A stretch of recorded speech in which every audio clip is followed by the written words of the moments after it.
این دوستای عزیز هم امو گازی که بدون مصرف یعنی آب همراه پترول که در یکی از چری های ترکی ما جای به جای کردیم. شما ببینید دوستا که چقدر نتیجه خوب داده و بسیار آتش زیاد هم داره.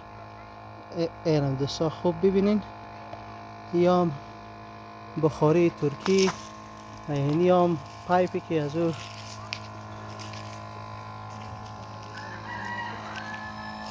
گاز میایه و آب و پترول که یک جای است.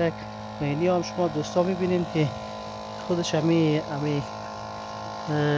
بشکگه که چیست آب است و در این هم دبکه است پترول است که آب و پترول با هم شده و همون گاز رو تولید میکنه. شما دوستا ببینین به این حالت آمده. و این هم یک ماشین هوا است که ماشین هوایی که میتونین شما اگر هر قدر هوا زیاد کنین به مو اندازه حرارت آتش شما زیاد میشه.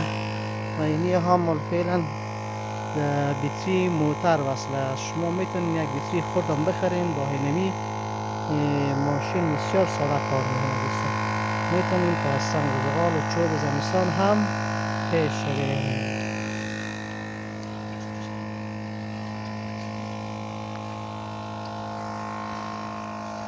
یا دبه پترول و یا آب.